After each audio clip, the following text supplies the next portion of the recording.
posibilidad ng tagumpay o kabiguan, ng ligaya o lungkot. Kaya marapat lamang na tanggapin si Jesus bilang tagapagligtas at Panginoon. At matapos yun ay panariwain ang katapatan at paglapit sa Kanya bawat araw o day by day.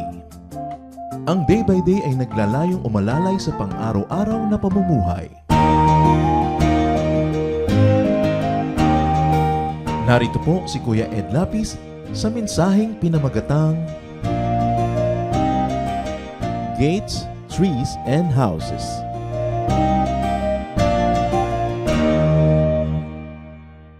Indeed, God is glorious. Talagang napakadakila ng Panginoon at ang kaluwalhatian niya ay dapat maunawa sa maraming paraan. The glory of God shines in the heavens, but it must also have that spark in every person's heart. Ang dakadakilaan ng Diyos ay hindi lang pangkaluwalhatian dun sa mga kalangitan at sa kataas-taasan, dapat sa kabababaan man na bahagi ng ating pagkatao. The sacrifice of the Lord Jesus, the grand plan of God the Father in heaven, should translate into daily little glories, little victories, little pleasures, and joys in our daily life. In other words, the glory of the heavens must go down to the gates, the trees, and the houses of our lives. At yan ang ating pag-aaral, gates, trees, and houses. Ama namin sa langit, nawa, ang iyong kaluwalhatian, ang iyong paghahari, madama sa mga daan, pintuan, mga puno, mga tahanan namin dito sa lupa. Turuan mo kami, Panginoon, ang mga matataas mong katuruan ay makababa sa pang-araw-araw naming buhay. Patawarin niyo po kami sa mga kasalanan namin at ngayon humihingi kami, Panginoon, ng paglilinis, karunungan na maunawa ang higit pang lalim ng iyong salita. Teach us, lead us, liberate us, empower us. Give us your glory, give us your peace and your rest. We ask you, Father, all this in the name of your Son, Jesus our Lord, our Savior, our friend. Gates, trees, and houses. Matthew 7:13-14, the Lord Jesus speaking. Enter through the narrow gate, for wide is the gate and broad is the road that leads to destruction, and many enter through it. But small is the gate and narrow the road that leads to life, and only a few find it. Napakagasgas na ng lesson na ito. Lagi na lang na napaulit-ulit at alam ng napakarami yung nakasanayan na nilang kaalaman na nakukuha nila dito. The wide gate and the broad road lead to destruction. Big words. The word gate, road, and especially destruction. The Lord was saying that it is easy to travel the way of destruction.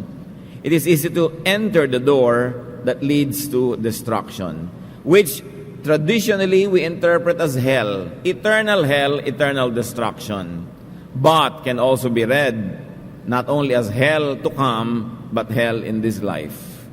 Laging may mga dobling meaning, at least ang mga bagay-bagay.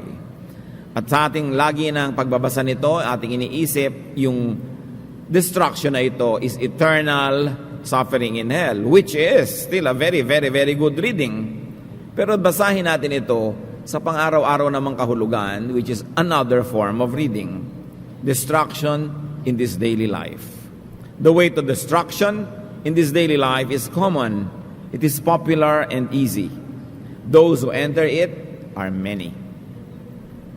We are not discounting the traditional reading, but just adding another layer to its appreciation. The narrow gate leads to life. Another big word. Ang ating laging interpretation dyan, heaven, eternal life that is to come.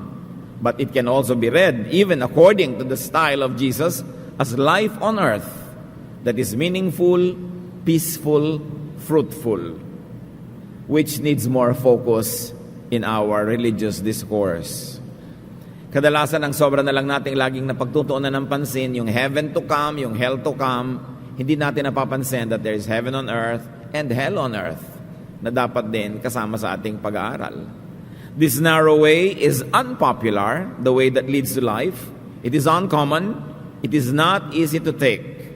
That's why many people miss it. Those who find it are few. Konti lang daw ang nagdadaan doon sa mahirap na daan, sa makipot na pinto. Konti lang ang nakakakita nito. Anong sinasabi dito? By your destination, you will know a bad gate from a good one. Paano nyo malalaman kung ang dinaanan yung daan at pinto ay hindi maganda?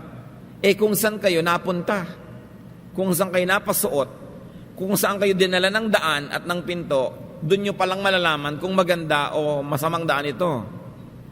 Kasi merong magaganda yung daan, ang pinuntahan mo pala kapahamakan. So habang nagbabiyahe ka, hindi mo alam kung talagang maganda ba yung mukhang maganda. Meron namang daan na mukhang pangit, mahirap daanan, masikip, baku-bako. Hindi mo alam kung talagang pangit na daan yon hanggang hindi mo natitiyak kung saan ka napapunta dahil sa pagsunod mo sa daan na yon. So sa buhay, it's really the destination that counts. The travel itself won't clearly show if the road is the right one. It is where it leads to. It is where it takes the traveler that matters. Siyempre, hindi naman highway at mga daan at pinto ang talagang pinag-uusapan dito na tinutukoy ng Panginoon. This is, of course, a religious discourse. Ang aral ay hindi lang sa mga physical na kalsada at mga tarangkahan o pintuan. Ito isang araling relihiyoso. The way, the method, the style of one's religion won't clearly reveal its correctness. It is the result, the fruit, the effect on the traveler that will reveal it. Hindi mo naman malalaman kung tama yung relihiyon mo o mali sa pamamaraan lang na nakikita ng iyong mata, sa mga nakikita mong mga kasuotan, mga musika, sa mga nakikita mong mga ritual. Malalaman mo kung tama ang iyong religious sensibilities, kung ano ang nagiging bunga nito sa iyong pagkatao. So hindi yung daan, yung pupuntahan. Saan ka dinadala ng iyong mga paniniwalang relihiyoso? Anong uri ng tao ang isinisilang dahil sa iyong mga pinaniniwalaan at sinusundan? Anong uri ng pag-iisip, ng emosyon, ng buhay na pang-araw-araw ang tinatamasa mo, na i-enjoy o pinagdurusahan dahil sa iyong religious convictions? Yun ang magsasabi sa iyo kung yan ang tamang paraan para sa iyo. Where and what your religion brings you will tell you if it is right for you.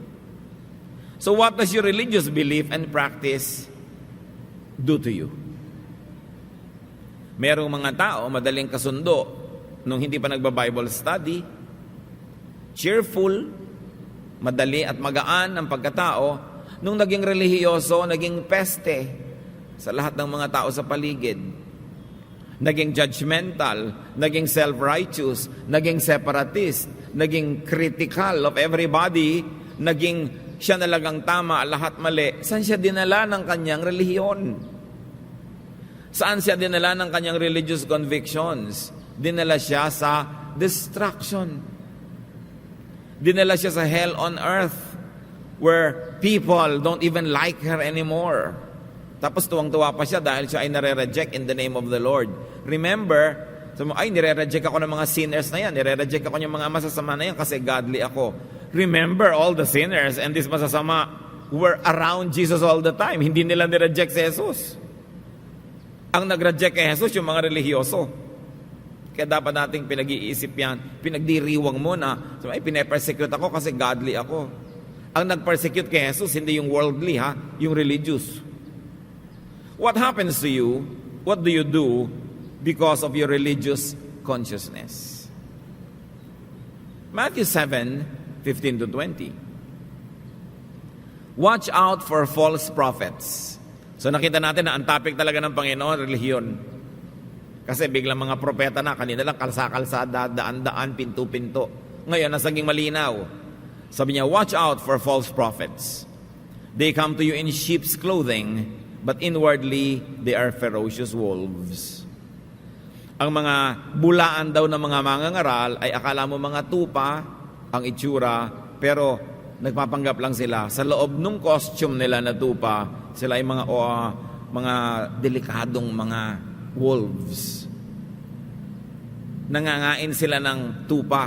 Kaya nagtutupa-tupahan para mapagtiwalaan, para masira nila, makagat nila, makain nila yung mga tunay na tupa.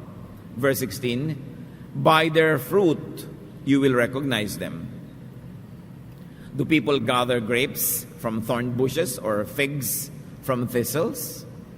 Likewise, every good tree bears good fruit, but a bad tree bears bad fruit. A good tree cannot bear bad fruit, and a bad tree cannot bear good fruit. Every tree that does not bear good fruit is cut down and thrown into the fire. Thus, by their fruit, you will recognize them. Sinasabi ng Panginoon, gusto niyo bang malaman kung sino ang mga mabubuting guro at kung sino ang fake na guro? Huwag niyong titingnan sa itsura. Parang yung tupa, sabi niya, they look like they are sheep. They are in sheep's clothing. So yung wolf, sumuot siya sa balat ng tupa na may zipper, mukha siyang tupa. Sabi, hindi niyo malalaman sa itsura kung sino ang mabuting guro o hindi. Siyempre, kung mga mabubuting, kung gusto nilang magmukhang mabuting guro, lagi silang naka-close neck, naka-long sleeves, naka-barong Tagalog, naka-necktie. Ano mo ibuburol para mukhang kagalang-galang? Ang language nila ay mayumi, mabini, gentle. Lagi nilang punong-puno ng mga praise the Lord at hallelujah at sister, brother. Sabi, huwag kayong nagpapadaya sa itsura. Sabi ko noon, paano nyo malalaman na sila ay mabuting guro sa inyo? Tingnan nyo yung bunga. Hindi yung bunga ng buhay lang niya, ha? Kayo ang bunga ng inyong guro. Kaya sasabihin mo, mabuti ba ang teacher ko? Nakakabuti ba siya sa akin? Nadadala ba niya ako sa mabuti? Titingnan mo ngayon ang sarili mo. Titingnan mo ngayon ang nagiging ugali mo, asal, pananaw, lifestyle, dahil ikaw ang bunga ng iyong pinaniniwalaan. So lumuwag ba ang hininga mo o nasakal ka lalo dahil sa pakikinig mo sa isang propeta? Ang propeta, mga kapatid, ay hindi lang taong teacher, ha? Maybe it is a religious institution, a sect, a group, a congregation, grupo mo. Ano nagiging bunga? Dati ba na ikaw yung pagmahal sa kapwa, ngayon ay biglang hindi na, ang mahal mo na lang yung brother and sister inside the church and hate mo na lahat? Dati ba ang isip mo maluwag, ngayon committed na lang, lumiit? Anong nagagawa sa'yo ng pinaniniwalaan mo? Doon mo malalaman kung mabuti yun o hindi. Hindi sa costume, hindi sa itsura, hindi sa panglabas. Prophets are your guide in your journey. Prophets show you the way. They lead you to roads and to gates of life. Obviously, this is really a religious discourse. Prophets lead people along the road into easy or difficult roads. Ano ba yung easy? Ano ba yung difficult? Ano bang mas madali? Maging judgmental o maging hindi judgmental? Mas madali maging judgmental. Ano bang madali? Maging self-righteous? O mas mapag-appreciate ng iba? Mas madaling maging self-righteous. Mas madaling mag-isip na tayo lang ang mabuti, tayo lang ang tama, lahat ay mali. Kaya sabi, yun ang maraming nagiging ganun. Mas madaling gawin yun eh. At saka siyempre, mas madaling manghikayat ng mga miyembro kung sinasabi mo ikaw lang ang tama. Di natural sa iyo sasama dahil mali yung iba. Those that cannot stand competition will demonize the competition. Will blind their followers so that they will have monopoly. At dyan galit na galit ang Panginoon sa religious monopoly ng mga blind guides, wolves dressed in sheep's clothing. At sinasabi ng Panginoon, they are dangerous, they are destructive, they lead people to false roads and to false gates. Na imbes mapunta sa kapayapaan, lalong nagulo. Imbes tumahimik ang kalooban, laging nagigilty. Imbes magtiwala sa kabutihan ng Diyos, laging trabaho ng trabaho to earn points in heaven. Forever being manipulated and exploited. At dahil doon na siya ay nagiging kawawa.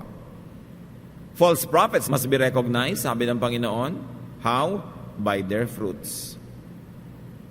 Where they take you, what they do to your mind, what happens to you after or as you follow them.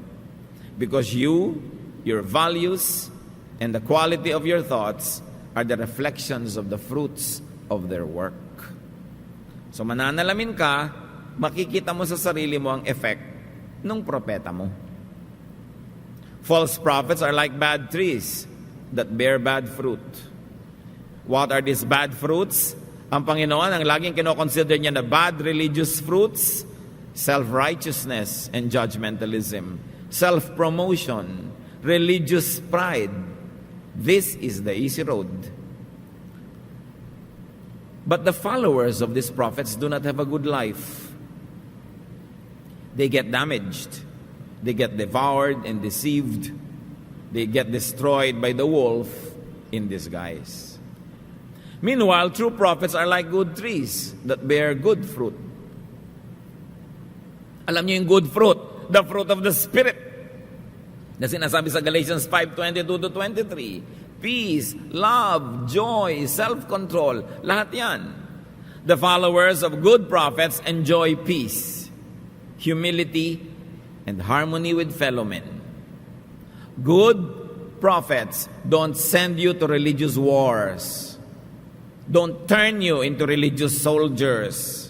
Good prophets turn you into nurses and doctors and caregivers, lovers of fellow human beings, lovers of the environment, lovers of all of God's creation. Kuminsan, I get very uncomfortable with the major imageries that tradition has made about the church. That the church is always at war. That you are a prayer warrior. That you are always at war, at war. So, the Lord is Lord of peace. That the way to conquer is not really to conquer by force, but by love. So pag ang laging imagery mo, you're at war, nagiging warlike ka talaga.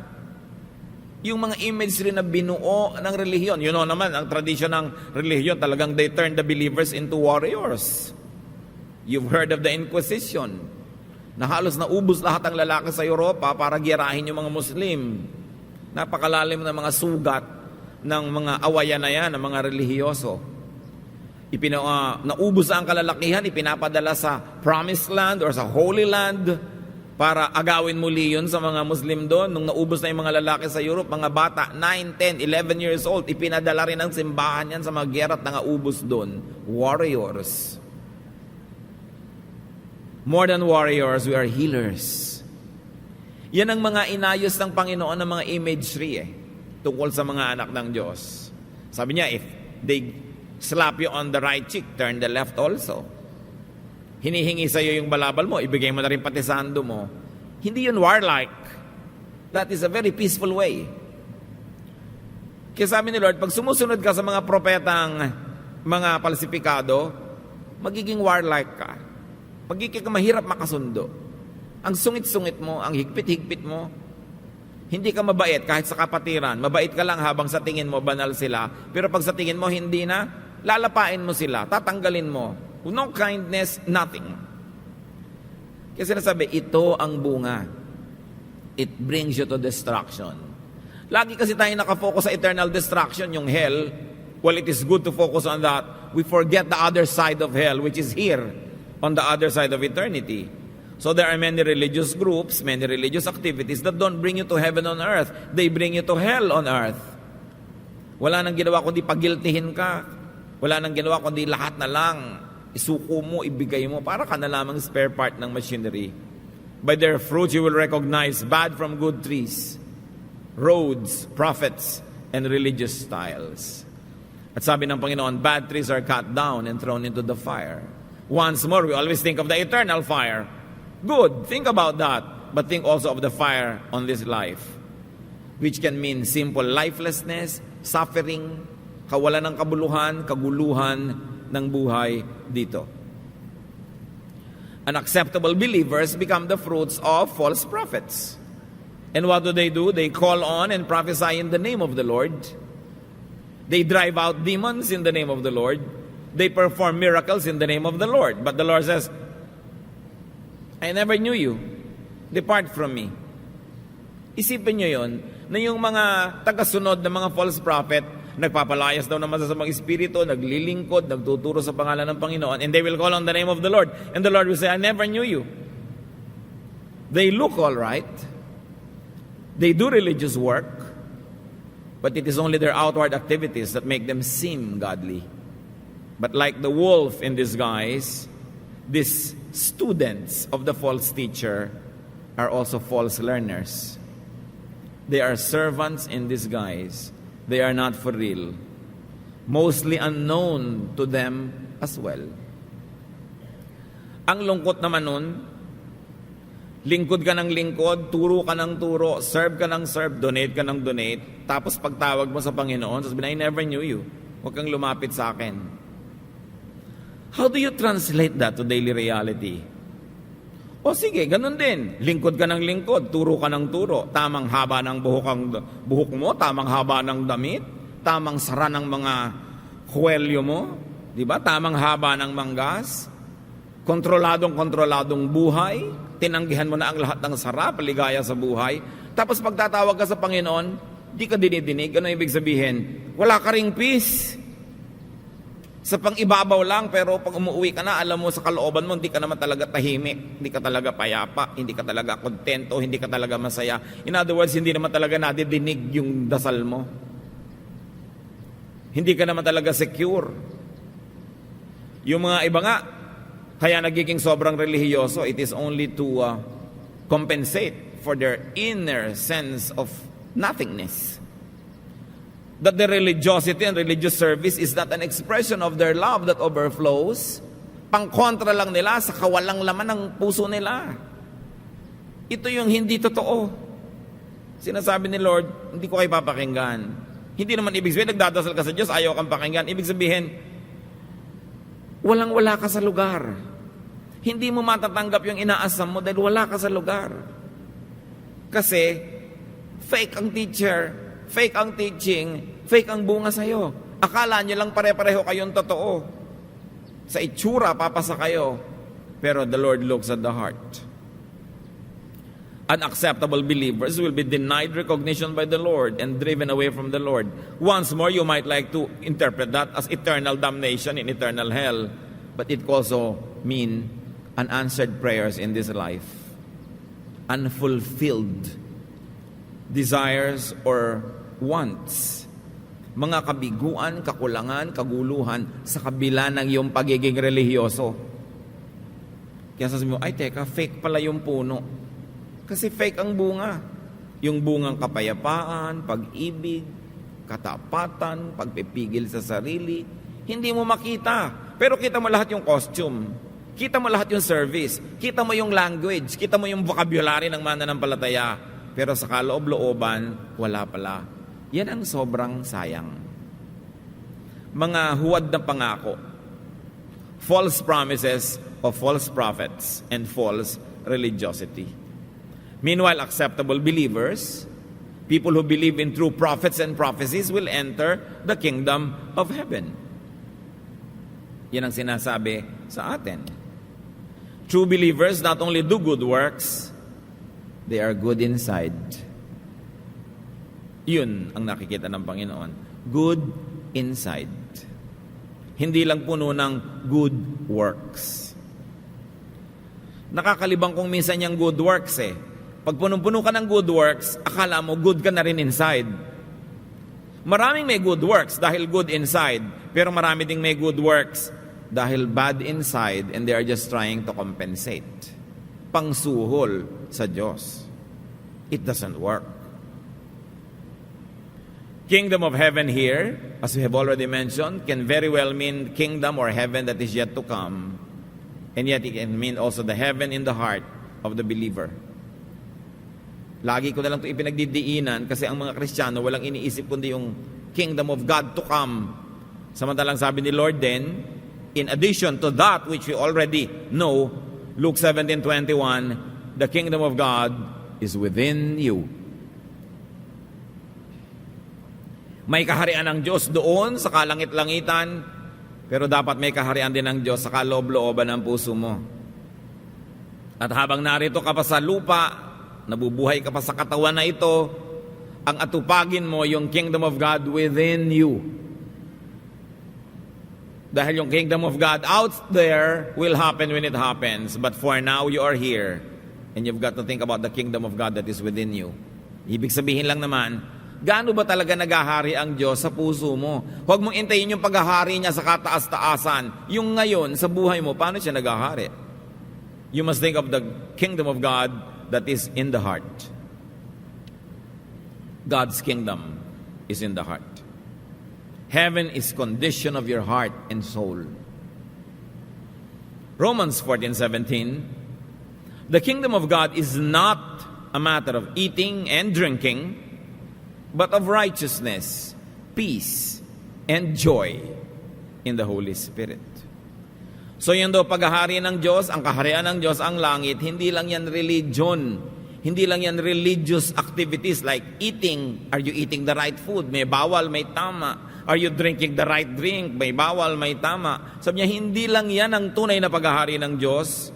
Mga religious ritual and activity at mga nakikita ng kapwa. Yan yung kagandahang loob. Yung kapayapaan, yung kagalakan sa loob ng puso mo. Yan ang tunay na kingdom of God. At pag hindi yan na-enjoy ng buhay mo, mag-isip-isip ka. Baka ang dinadaanan mong daan ay hindi tama, ang pinto mong pinapasok ay hindi tama, kaya ang kinakahinatnan mo, hindi yung tama. Dapat isipin. Kaya tayo nananalig, kaya tayo sumasamba, kaya tayo nag-aaral, para tayo maging maibigin, kaibig-ibig, mapayapa tayo at matahimik. Ngayon, kung sasali ka sa isang religion, pagsali mo, isasaba ka nila sa giyera, isasaba ka sa mga debate, isasaba ka sa mga pakikipagtunggali, tatahimik ka ba nun? Nadami pang kaaway mo hanggang mamaya nagtatago ka na dahil ang dami mong kaaway. So hindi yun ang kaharian ng Diyos. Dapat peaceful. God's kingdom is not about appearances and religious drama. It is about man's inner condition. Matthew 11:29. Ano ba yung kingdom of God? Siyempre, pag sumunod ka kay Jesus, dadaling ka sa niya sa kingdom of God, or He will bring God into your heart to make it God's kingdom. Sabi ng Panginoon sa Matthew 11:29, take my yoke upon you and learn from me. For I am gentle and humble in heart, and you will find rest for your souls. So God's kingdom gives rest for the soul. Natatahimik ka ba? Napapayapa? Sabi niya, I am gentle. Kung si Lord ang master shepherd, dapat lahat ng ibang sub-shepherds gentle din. Humble din in heart. Hindi mayabang, hindi hambog. Hindi mapagmalaki, hindi palababag, hindi palaaway. Sabi niya, I am gentle and humble.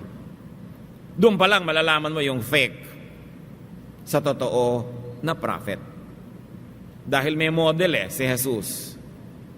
At merong kinakahinatnan ang kanyang leadership sa buhay mo, it ends up in humility, restfulness, peace.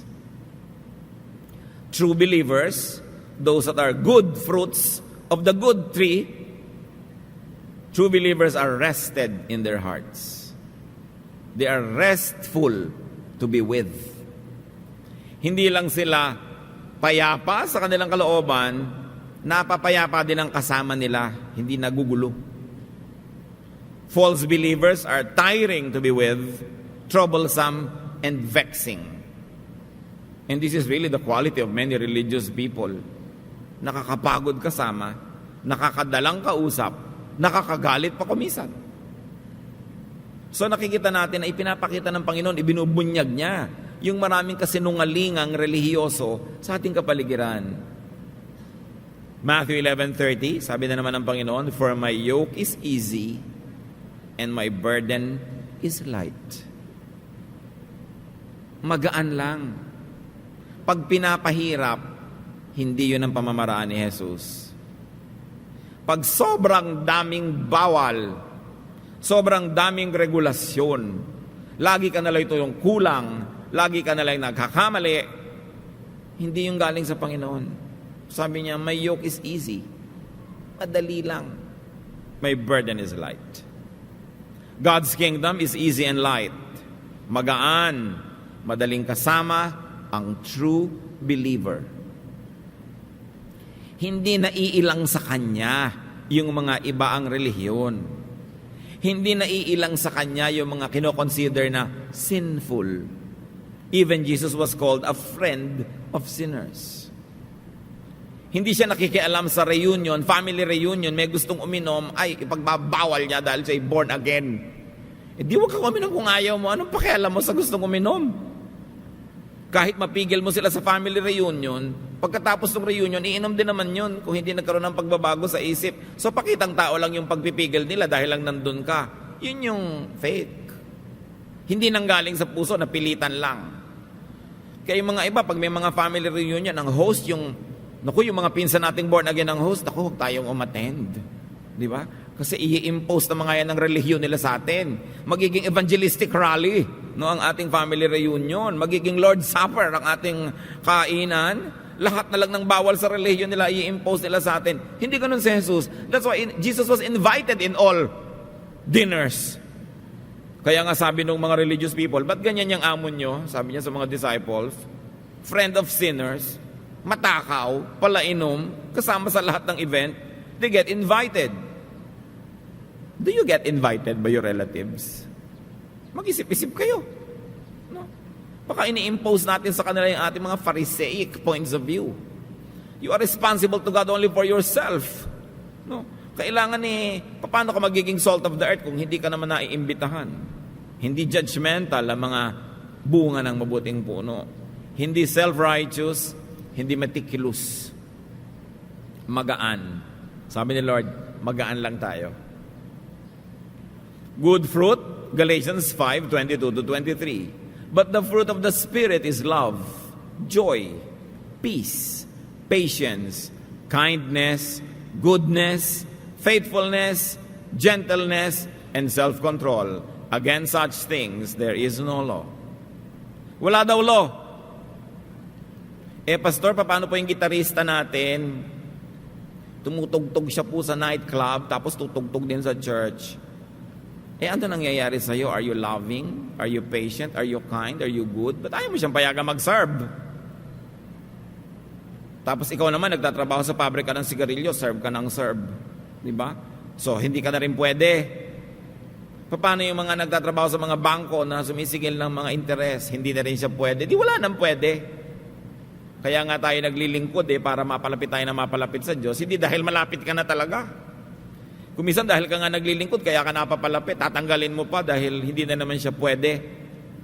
Many of us are very unkind and impatient to fellow believers who are short of our expectations. Pero sabi, the fruit of the Spirit is this: kindness, goodness. Are you kind to people who fall? Yun ang makikita mo. Ang daming mga mananampalataya, lalo strictong biblical Christian, unkind to those who fall. Unkind. Ang bait-bait sa first-time guest, pero yung mga workers na nagkakamali, ang lupit. Kakadala tuloy mag-serve, dahil ang lupit no? Bali wala na kahit 15 years ka na nag-serve, tapos nagkamali ka, sipain ka agad. Kaya kuminsan pa, sabi ng iba, alam niyo yung mga born-again Christians, walang kwentang kaibigan, kasi may kondisyon ang pakikipagkaibigan nila, pag lang banal ka. Ganun ba si Jesus? Hindi, walang kondisyon. So ang layo natin, ibig sabihin, sino sinusunod? Yung false prophet. Remember, the false prophet is not always a person. Sometimes it is a religious thought. Sometimes it is a religious group. Sometimes it is yourself. Kasi kung isa, tinuturuan ka sa pulpit na maging kind, pero ang interpretation mo, unkind pa rin. Ayoko ng ganyang stand, ang liberal, ang luwag-luwag, ako strict. So ikaw na yung prophet mo. Sarili mo na yung sinusunod mo. Kaya titingnan mo sa sarili mo, peaceful ba ako? Hindi. Paano ka magiging peaceful kung lagi mo minamanmanan ng lahat ng pagkakasala ng bawat isa? Kaya mga iba, Pastor, meron po akong sasabihin sa inyo, magpapa-counsel po ako. Kaya ako allergic sa mga nagpapa-counsel, madami. Pagkaupo ka na, ang gagawin, isusumbong niya at isisiwalat lahat ng kasalanan ng kapwa. So, teka, dapat sa TV ka magpunta, sa talk show. No, hindi dito. I'm not interested. Hindi kita ginagawang pulis. Paano ka magiging tahimik kung pulis ka ng pulis? Kahit mga asawa, pulis kayo ng pulis, di ba? Hindi kayo matatahimik. Sakay kayo ng sakay ng mga taxi, sunod kayo ng sunod sa mga asawa niyo kung saan saang sinusuotan. Bumabayad kayo ng kung sino-sino para magmanman. Pagka nasa banyo siya, binabasa niyo yung telephone niya. Magulo, di ba? Dahil nagpupulis ka pa. Kaya dapat naman, kung kayo may mga partner, hindi na kayo dapat bantayan. Bantayan niyo mga sarili niyo dahil hindi siya matatahimik. Huwag mong pakialaman na kasalanan na yung kapwa, yung buntot mo ang hilahin mo. Haharap ka sa Diyos mag-isa, hindi mo papanagutan yun. Ngayon, kung gusto mong magbigay ng magandang halimbawa, pag-ibig, pagtuturo, do it. But don't be a judge. Wala pang judge. Puro salvation pa ngayon, wala pang judgment. Ba't ka mauuna? Napakahalaga yun kasi ang dami-dami talagang tinatawag nating false prophets. Ang itinuturo sa tao yung lagi mong sinusukat ang kapwa, binabantayan, kinikriticize. Hindi ka matatahimik, hindi rin sila matatahimik. How can you have the fruit of the Spirit? Fruit of God, the fruit of the Spirit reigns in a true believer's heart. Doon mo malalaman, saan ako dinala ng aking propeta? Sa pagiging judgmental o sa pagiging loving? Doon mo malalaman kung good road, kung good door, kung good tree ang iyong nasalihan. A true believer also causes others to enjoy these fruits. Hindi lang sa kanya, yun din ang inihahawan niya sa iba. 1 Corinthians 3:3. You are still worldly. For since there is jealousy and quarreling among you, are you not worldly? Are you not acting like mere men? Sinong pinapagalitan dito ni Paul? Mga mananampalataya. Sabi ang totoo, kahit hindi kayo umiinom ng alak, kahit hindi pa kayo kumakain ng baboy o dinugan, kahit hindi pa kayo nagpupunta sa mga party o disco, sa away-awayan nyo na lang sa loob ng church ang worldly nyo. Akala nyo ba yung worldliness, yun lang nasa disco, yun lang nasa kung saan-saan? Subukan yung umaten ng mga board meeting ng mga churches. Kundi puro bangayan ang madidinig nyo. Kaya tayo walang board para tahimik. Awayan, contest, pagalingan, etc. Kaya nakakadala kumisan. Alam niyo ng mga 70s and 80s, sobrang sumabog, pumutok yung evangelical Christianity. Halos lahat nagba-Bible study, umati ng mga evangelistic rally. Dito, ang dami-daming churches. Sa SEC, libo-libong mga churches ang nire-rehistro linggo-linggo. Pero matagal lang tumigil yun, mga kapatid. Yung pagtaas ng evangelical Christianity, bumaba na sobra yan. Alam niyo kung bakit? Yung mga nagsalihan, nadala. Akala nila sumunod sila kay sister at kay brother into heaven. Ang gulo pala ng church. Takot-takot palang quarreling and jealousy.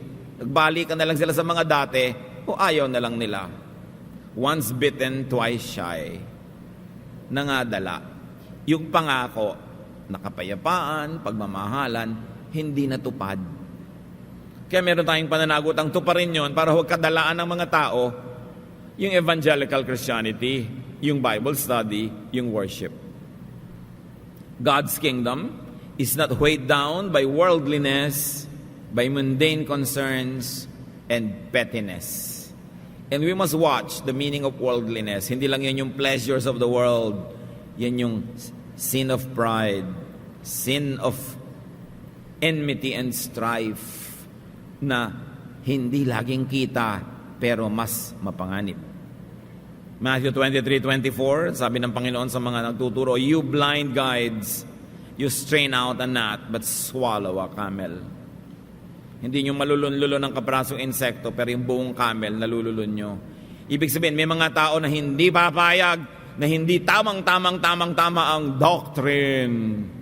Pero kayang-kaya nilang maging malupit, maging judgmental, maging unkind. Sabi niya, maliit na insekto, hindi malunok, pero yung malaking lalo, kayang-kaya nyo. Nakikita natin yon. Those who believe in and follow false prophets will never enjoy peace and love and harmony and kindness. So you will know that you have followed a false prophet or prophecy by your fruits. If you enjoy peace and love and freedom, etc.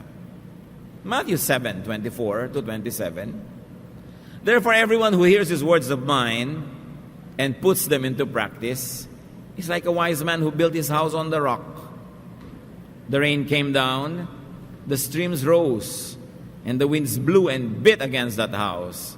Yet it did not fall because it had its foundation on the rock. But everyone who hears these words of mine and does not put them into practice is like a foolish man who built his house on sand. The rain came down, the streams rose, and the winds blew and bit against that house, and it fell with a great crash. Biglang dinala ng Panginoon ng usapan sa isang malinaw na halimbawa. Sabi niya, narinig nyo na ang katuruan ko tungkol sa mga puno na masama at maling puno, therefore masama at maling bunga. Narinig nyo na ang katuruan ko tungkol sa mga mali at tamang propeta, na yung maling propeta dinadala kayo sa maling daan, maling pinto at maling lifestyle. Yung tamang propeta dinadala kayo sa medyo mahirap-hirap na daan, pero ang kinakapuntahan yung tamang lifestyle, yung heaven on earth, yung tahimik ka, payapa ka, loving ka. Ano ngayon ang gagawin nyo sa narinig nyo? Sabi niya, eto ngayon, mamili kayo, dalawa lang ang pagpipilian ninyo. Yung isang taong gumawa, nagtayo ng bahay sa bato, at yung taong nagtayo ng bahay sa buhangin. Siyempre, yung bahay, ano yon? Yung kingdom of God on earth. Yung spirituality mo. Sabi, pag ang yung spirituality, ang yung kalooban, itinayo mo lang sa buhangin, doon sa mga fake na katuruan, mahina. Pag dumating ang mga pagsubok ng buhay, ang mga hangin, ang mga bagyo, ang mga ulan, giba ka agad. Pero pag nagtayo ka doon sa bato, ibig sabihin niya, yung tamang turo, yung talagang kingdom of God, lagi kang matibay, matatag ka kahit ano ang mangyari. So ang tanong, where do you build? Kita niyo yung mga iba, sobrang spirituality, pero ang daling ma-offend, marupok. Ang daling panghinaan ng loob, ang daling magalit, ang daling mag-judge, marupok. Sabi, sang kayo nagtatayo? The foolish builder built his house, his life, his spirituality on sand. And it falls. The journey failed. The door led to a wrong destination. Kaya dapat nating unawain. The false believer, the bad tree, the bad fruit, will never enjoy the kingdom of God in their hearts.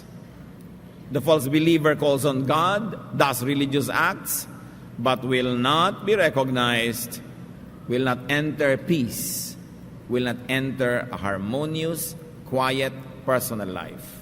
Kung ang reading na ina-apply natin is heaven on earth, pwede rin i-apply yan sa heaven beyond. So the wise builder built on rock. His house withstood the elements and the tests. The wise traveler who entered the narrow gate found life. He followed the true prophet who produced a good tree that produced good fruits.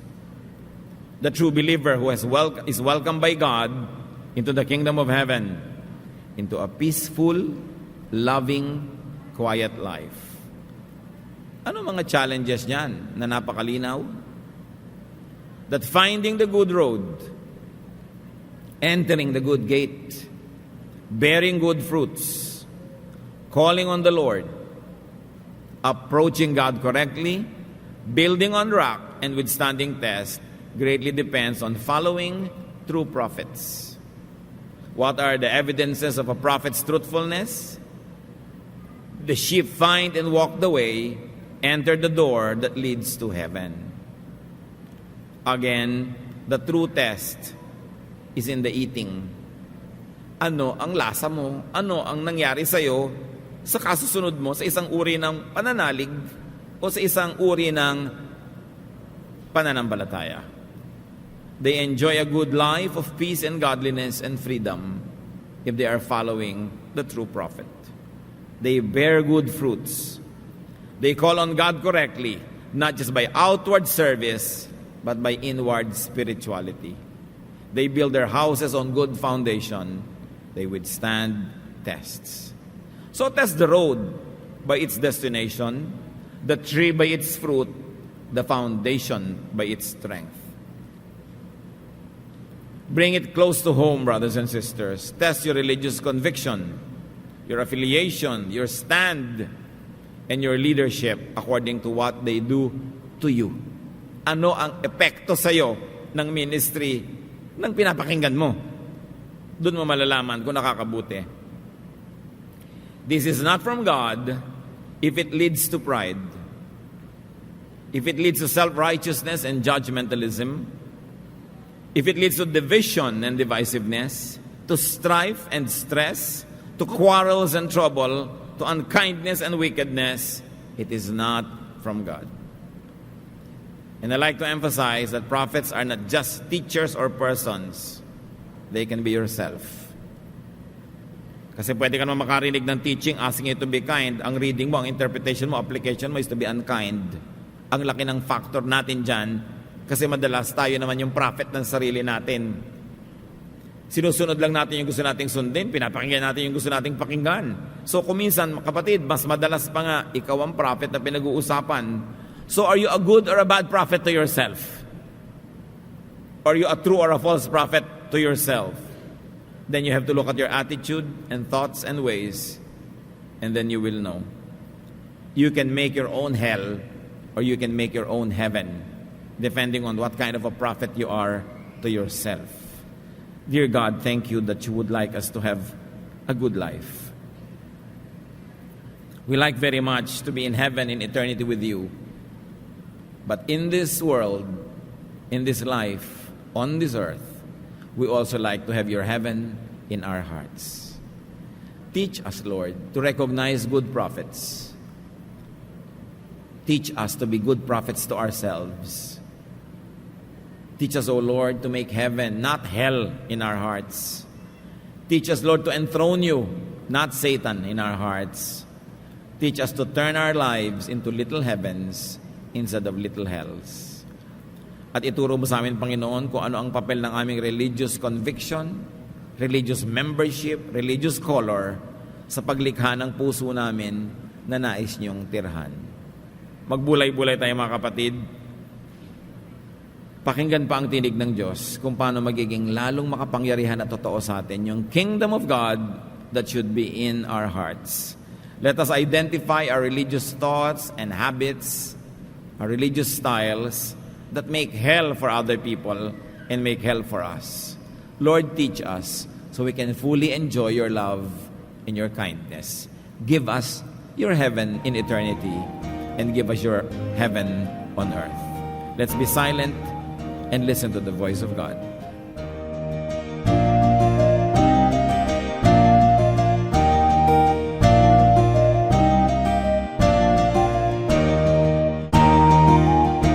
Ang katatapos pong mensahe ni Kuya Ed Lapis ay pinamagatang Gates, Trees, and Houses.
Bakit ang Pilipino itinatago ang pagka-Pilipino pag nasa ibang bansa? Kadalasan yung puna na yan, nakikita ko totoo lang sa Amerika. Siguro may mga Pilipino sa Amerika na baka illegal yung status. Kung nakipagkwentuhan pa sa kapwa Pilipino, mabisto pa. O kaya maraming mga nangangailangan ng tulong, baka ayaw ng paabala. O kaya matataas siguro ang kalagayan nila sa Pilipinas, pero nung sila ay nagpunta doon ay nagkaroon sila ng mga blue-collar jobs at hindi nila ipinagmamalaki ito, kaya hindi nila ine-encourage na magkaroon pa ng usapan, kwentuhan. Pero ang mga Pilipino sa ibang mga bansa outside of the US, kadalasan tuwang-tuwa na nakakakita ng kapwa Pilipino.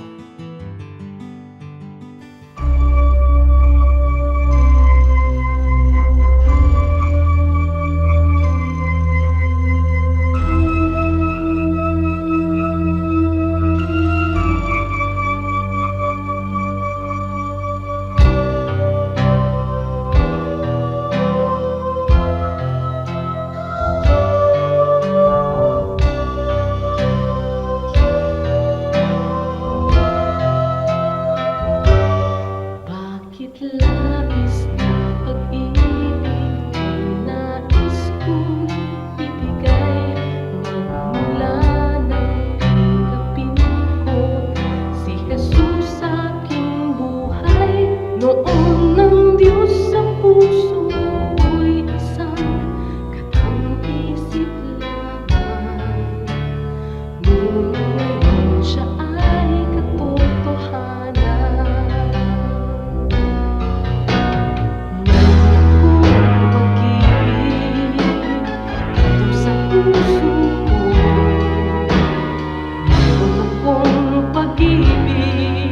Nais kong ibahagi lagi sa inyo. Mayroon akong pag-ibig na hindi mamamatay. Mayroon akong pag-ibig, ito ay panghabang buhay. Labis-labis na pag-ibig ang sa'yo'y naghihintay. Pag sa puso'y tanggapin mo si Jesus na siyang buhay. Noon ng Diyos sa puso'y isang katang-isip lamang. Ngunit ngayon siya ay katotohanan. Mayroon akong pag-ibig dito sa puso ko. Mayroon akong pag-ibig, nais kong ibahagi lagi sa inyo. Mayroon akong pag-ibig na hindi mamamatay. Mayroon akong pag-ibig, ito ay panghabang buhay. Mayroon akong pag-ibig, ito ay panghabang buhay. Mayroon akong pag-ibig, ito ay panghabang buhay.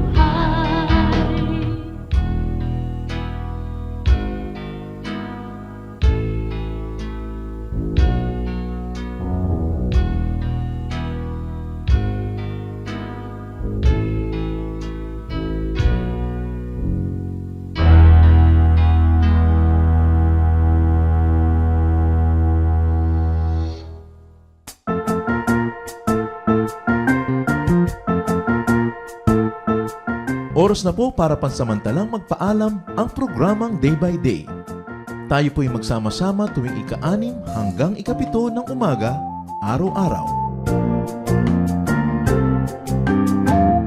Magandang umaga po at mabuhay ang Panginoong Hesus!